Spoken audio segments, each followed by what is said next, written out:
Papo de Música, o podcast da revista Concerto. Com Irineu Franco Perpétuo, João Luiz Sampaio, Leonardo Martinelli e Nelson Rubens Kunze. Produção e edição, Marcos Fecchio. Olá, bem-vindo, bem-vinda. Bem-vindos e bem-vindas a Papo de Música, o programa que sabe dos bastidores da música de concerto, o programa que faz política de dossiês, o programa que vaza para você aquilo que deveria ser sigilo. Exemplo, a temporada 2012 do Teatro Municipal de São Paulo.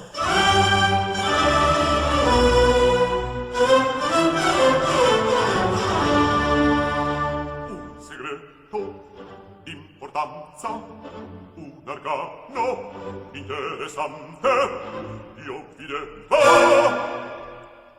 vi devo palesar. Revista Concerto apurou em primeiríssima mão quais serão as óperas que nós teremos o prazer de assistir aqui, enquanto João Luiz Sampaio confere a temporada do Metropolitan de Nova York. Então já começamos com 2 títulos brasileiros que falamos em nossa edição anterior, mas vai ter muito mais pela frente. Aliás, um exercício de equilibrismo orçamentário, né? Parece que o Teatro Municipal está com 6 milhões a menos de verba com relação ao ano passado. Ano passado eles fizeram meia temporada e esse ano vão fazer uma temporada inteira. Se a gente somar tudo, vai dar 11 óperas no mês, que tem 12 meses, e não vai fazer mais porque nós teremos o teatro aí fechado por 2 meses para a sua adequação ao esquema aí da fundação. Então a ópera Carmen, que até na virada cultural dançou, e outros títulos que iam ser feitos dançaram também. Mas afim, me parece que a gente vai ter, pelo menos para o meu gosto, uma temporada bastante interessante e bastante variada, se for confirmado o que aqui chegou, porque o Teatro Municipal de São Paulo é um dos teatros mais emocionantes do mundo. A cada dia tudo pode mudar.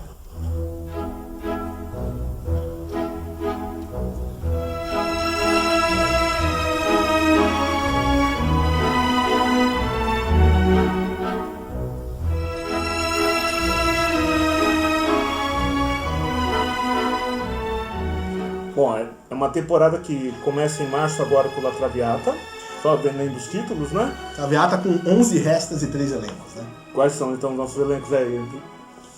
Nelson? Nós temos 3 Traviatas, né? Irina Dubrovskaya. Isso. Depois vindo de Berlim, a Diane Queiroz. Até e que depois, enfim. até que enfim, aleluia. E depois finalmente cantando sem microfone em São Paulo, Rosana Lamosa.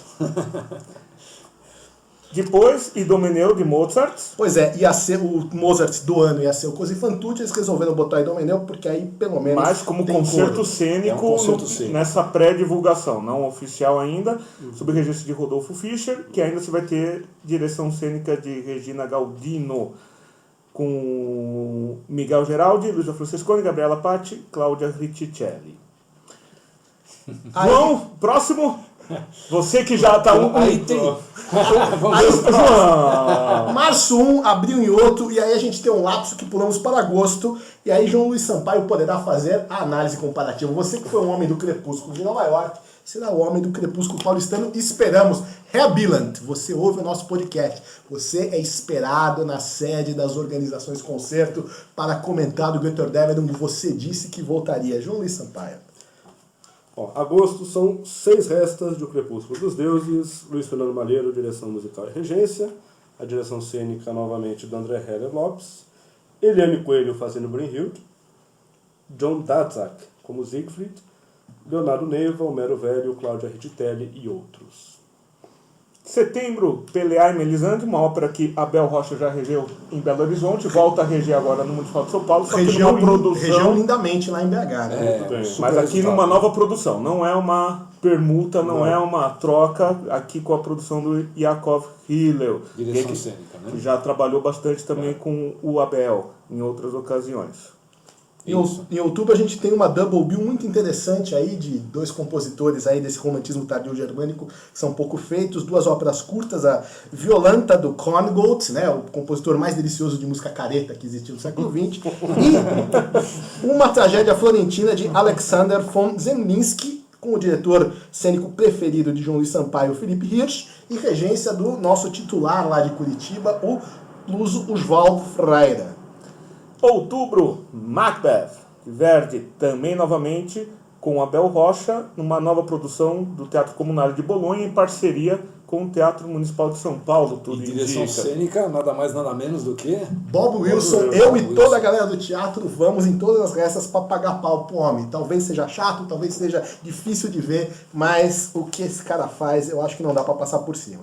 Bom, aqui na verdade a gente já começa a entrar naquilo que a gente acha que vai rolar. É ano eleitoral, essas restas são depois da eleição, sabe lá se vai ter verba. Outubro, novembro, o Antônio Araújo, aquele do Teatro da Vertigem, aquele do Livro de Jó, aquele homem que faz teatro nos espaços públicos, na Praça das Artes, que se supõe que talvez esteja sem tapume, que talvez esteja pronto, ou então no meio dos escombros da Praça das Artes, pretende dirigir Orfeu e Eurídice de Gluck com o Nicolau de Figueiredo, com o nosso especialista em música antiga, e com a Kismara Pessati, uma jovem aí mezzo-soprano que está fazendo uma super carreira lá fora, que mora na Europa, que vem cantando muito com o Helmut Hilling, fazendo aí esse Orfeuzão brabo. E a Gabriela Patti. E a Gabriela Patti para deleite de João Luiz Sampaio.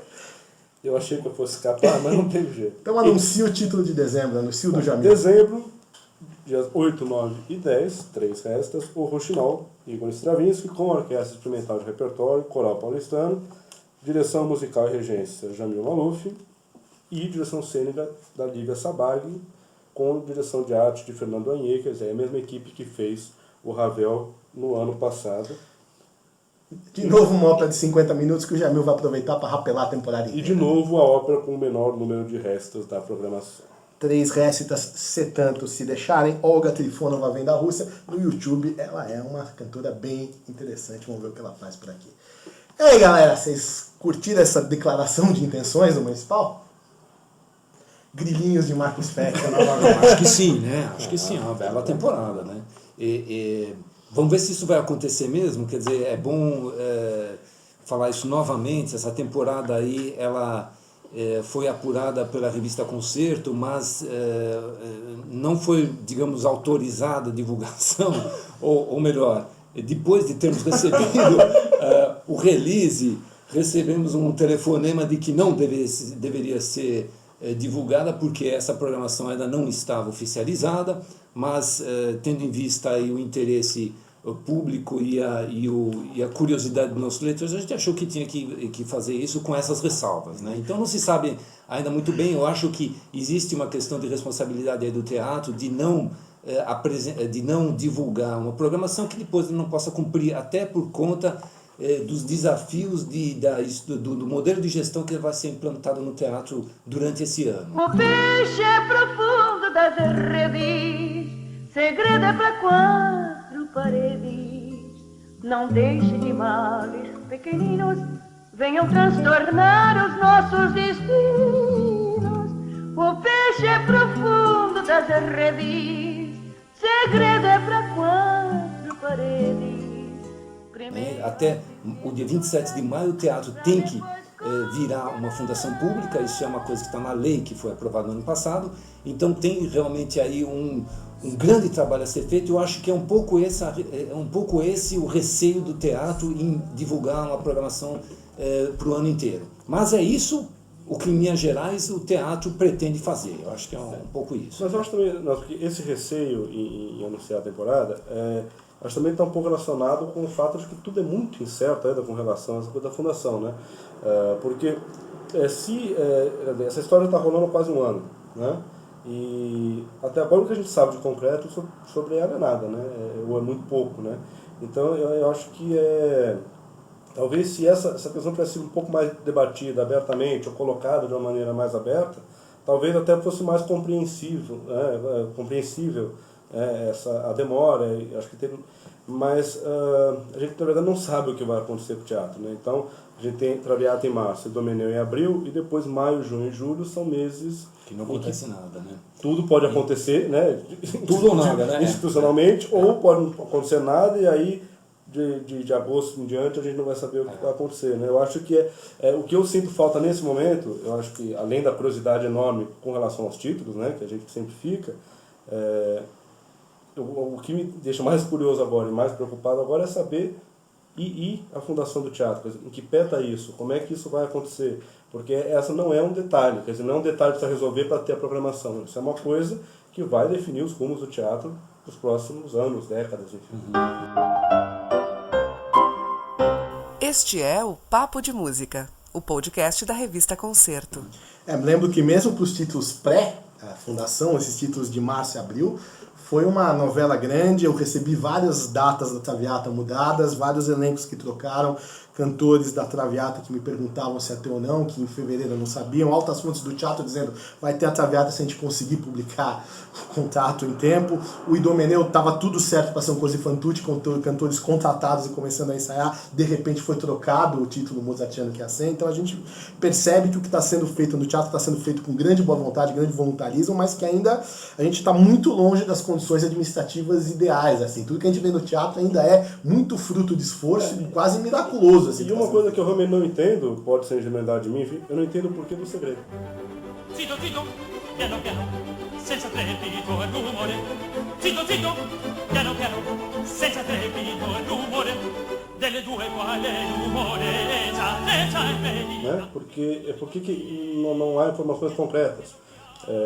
Eu acho que, enfim, eu entendo que é um processo extremamente delicado. Agora, toda a ideia de se transformar o teatro em fundação é justamente a transparência, você clarificar clarear, né, todo o processo, você entender como o teatro funciona, ter uma regularidade maior, enfim. E... Sabe o que eu também acho isso? Eu acho até que daria mais força para conseguir implementar essas mudanças. Eu acho se você fala, olha, a gente tem tudo pronto para fazer uma temporada dessas aqui, o que está faltando, o que está emperrando um pouco a nossa estrutura, eu acho que isso é um dado que dá uma vontade de que essa estrutura seja de fato implementada. Eu acho que assim, portanto, ninguém está sugerindo aqui que tem algum tipo de coisa errada acontecendo, não é isso que estamos falando. A questão só é uma mudança de postura do teatro com relação à sociedade, com relação ao público. Né? Que tem que ser de uma maior abertura, eu acho que é hora de mudar essa coisa. Ninguém está achando aqui que tem algum tipo de falcatrua sendo arrumada, não tem, não faz sentido nenhum imaginar isso nesse momento. É só uma questão de mudar um pouco essa relação, né, com a comunidade, né? Com a comunidade musical, né? É uma mudança extremamente importante para o teatro, que vai redefinir a vida do teatro para as próximas décadas, e a gente não sabe o que está acontecendo. Até um pouco também justificando a gente publicar divulgar essa temporada não oficial, é o fato da gente ter entrevistado o maestro Abel Rocha nessa edição, que é o diretor artístico do teatro, e o Abel ter conversado com a Camila sobre todos os problemas, as dificuldades, os sucessos que está tendo, o trabalho imenso que você tocar o Teatro Municipal, inclusive falando de títulos que vão ser apresentados, e a gente não poder apresentar para o nosso leitor aquilo sobre o que o Abel está falando ali, né? Então, isso aí também, digamos, pesou para a gente falar, não, a gente tem que publicar isso aí, né? Com esses poréns, justamente de que não é ainda a temporada oficial, que eles pretendiam, aliás, divulgar até fim de fevereiro numa coletiva de imprensa, que acabou não acontecendo, e não conversei mais com eles, quer dizer, eu deduzo daí um pouco que o receio de divulgar oficialmente essa temporada sejam justamente esse enorme trabalho que é a implantação dessa fundação pública, e essa OS associada à fundação, contratação de todos os artistas, enfim, realmente um grande trabalho aí pela frente. E agora? A diplomacia levou um duro golpe.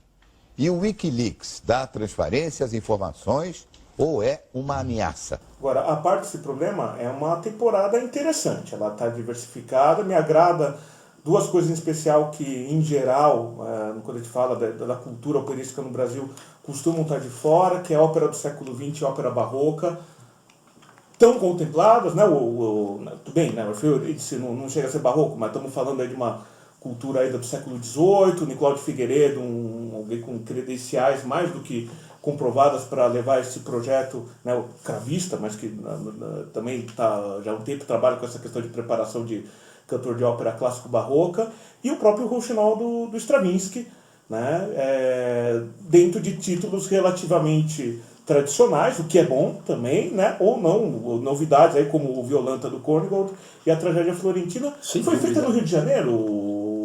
O Zemlinsky foi feito, o Zakharabchevsky fez no Rio. Há quanto tempo não tem um Peleas em São Paulo, hein?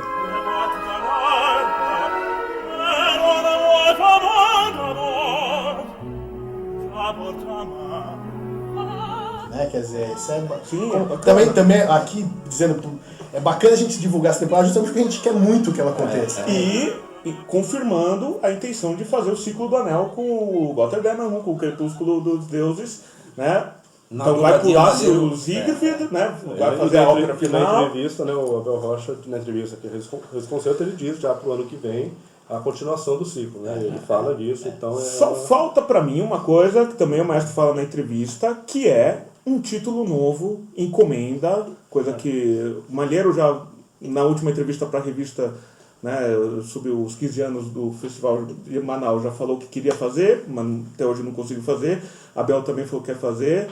Fez quando estava na banda, que é encomendar um título de ópera novo, que eu acho que isto é o diferencial, que a principal casa de ópera do Brasil, né, ou que quer confirmar esse lugar, tem que ter. Né, encomendar a ópera moderna. O Abel Rocha, ele tem uma coisa muito legal que aparece nessa entrevista, na minha opinião, que é assim, uma coisa muito pé no chão. Então, o recado que ele passa é o seguinte: olha, existe um trabalhão para ser feito, e o que a gente tem que fazer, conseguir fazer aqui, é o teatro começar a produzir ópera. E eu acho que é um recado muito legal. Assim, a gente tem que construir aqui uma estrutura de produção, onde a gente se acostume a fazer ópera uma atrás da outra. E que é uma das coisas, pelo menos, que eu sempre me ressentia, sempre reclamava. Putz, a gente tem que começar a fazer ópera, né? A questão curatorial dos títulos é super importante, mas que a gente nem ópera faz, então vamos primeiro começar a fazer ópera. Então, eles recuperam aí a vocação do teatro, né? Como já na nossa pré-temporada a gente teve 2 óperas brasileiras sendo feitas de maneira alternada, né? Quer dizer, mais o Abel não pode falar, porque a gente não pode fugir disso. É o seguinte: esse é um ano delicadíssimo para o Municipal de São Paulo, porque é um ano de eleição. Além de tudo isso, é um ano de eleição. Ninguém pode falar muita coisa sobre o que vai acontecer no que vem, porque estamos sujeitos a qualquer coisa. O Brasil, sexta economia do mundo, ainda com políticas culturais dependendo de ano de eleição? Dependendo do calendário eleitoral, né? Agora vai ser Já passou, né? Do ponto de vista de produção, vai ser um desafio bem legal. Se a gente pegar aqui, por exemplo, outubro, olha só, o programa duplo com a Violanta e a Tragédia Florentina termina no dia 22 de outubro. No dia 23 de outubro já estreia o Macbeth. Aí 23, 24, 26, 27, 29 e 30 você tem Macbeth. E, ao mesmo tempo, tudo bem que vai ser num outro espaço, o teatro vai produzir o Orfeu e Eurídice, 27, 29 e 31 de outubro também. Então vai ser um desafio interessante para o teatro. Num período de um mês ele vai levar 3 títulos ao palco. Eu entrei numa batalha sem ninguém me convidar. Já paguei pra não sair, porque quero triunfar. Chuva grossa não me molha, sereno não vai molhar. Eu entrei nessa rotina, dei uma volta por cima. Só Deus sabe a minha sina, devagar eu chego lá. Agora, isso aí remete a outra questão, que é a questão da produção mesmo, né? Será que o teatro vai começar a produzir as próprias óperas, né? Que era o que a gente já conversou uma vez. Mas isso são questões que vêm depois do que o teatro começar a fazer ópera, né? Porque até hoje, ou pelo menos no ano passado funciona assim, as produções foram um pouco compradas, né? Um produtor era contratado e o produtor fazia todo o trabalho de levar aquilo à cena. E, no entanto, tenho a impressão que um dos desejos até do maestro Jamil Maluf, quando era diretor artístico, quando fez a central de produção ali, do teatro, era, até em termos de baixo custo, de você começar a produzir as óperas internamente. Eu, sinceramente, não sei o que é melhor ou pior. Eu não tenho certeza. É que talvez produzir internamente você pode ter um repertório do teatro que pode ser usado em reprises, né? Exatamente. Isso, o teatro fica dono de suas produções. Mas isso não é uma questão que você coloca no contrato, porque você também pode fazer um contrato de uma produção onde o contrato diz que a produção pertence ao teatro, né? Isso, aliás, é uma coisa importante que se converse na hora de se... Quem está pagando é o teatro. Este é o Papo de Música, o podcast da revista Concerto.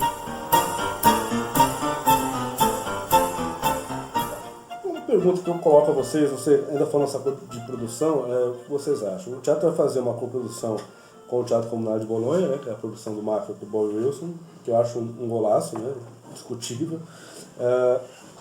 Elenco a definir ainda. Elenco a definir, mas enfim...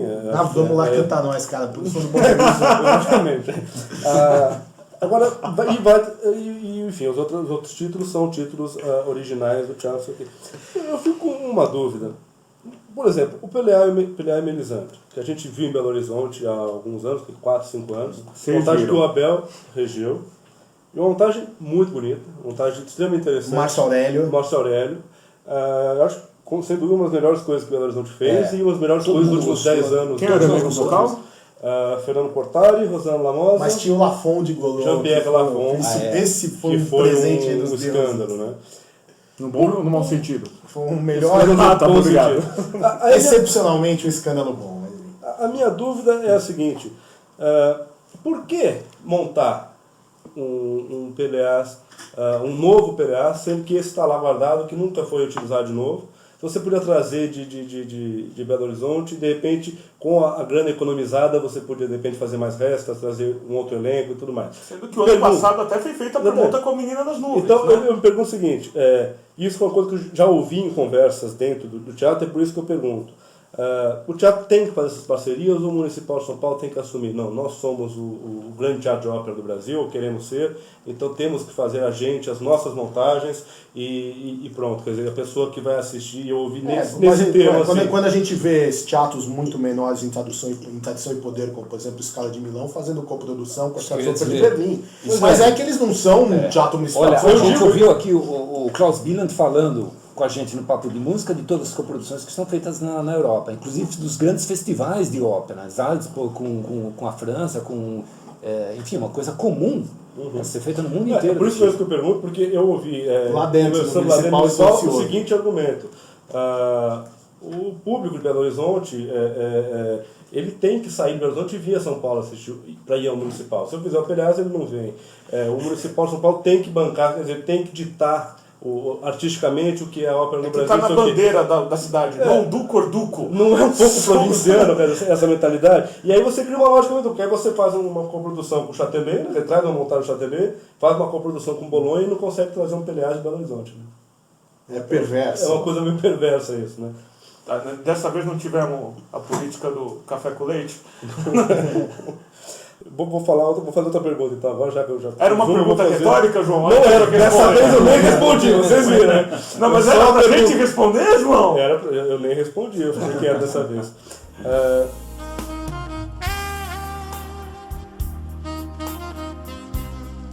Agora, é uma outra questão, a gente já tocou nesse ponto, enfim, e achar que fica repetitivo, o Feco corta depois na edição, mas eu acho que tem que se perguntar... Eu duvido que ele corte.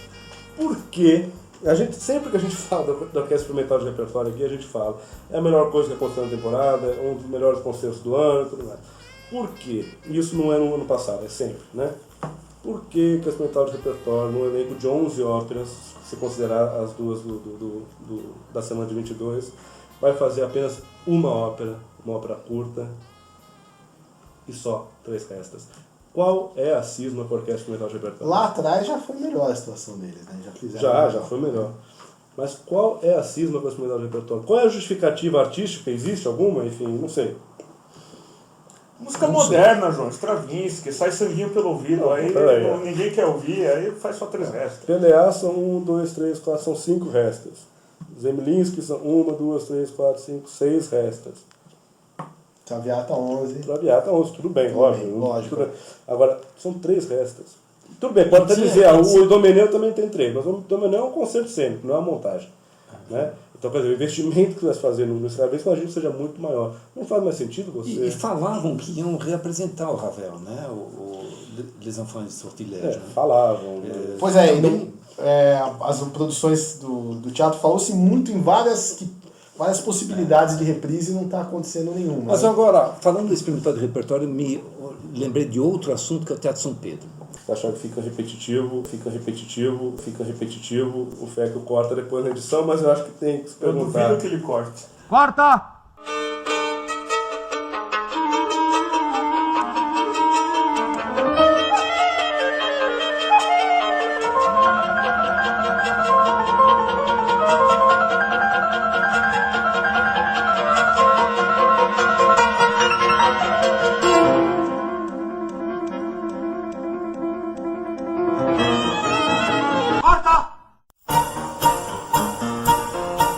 Papo de Música, o podcast da revista Concerto. Com e Irineu Franco Perpétuo, João Luiz Sampaio, Leonardo Martinelli e Nelson Rubens Kunze. Produção e edição, Marcos Fecchio. Realização, Revista Concerto, Clássicos Editorial.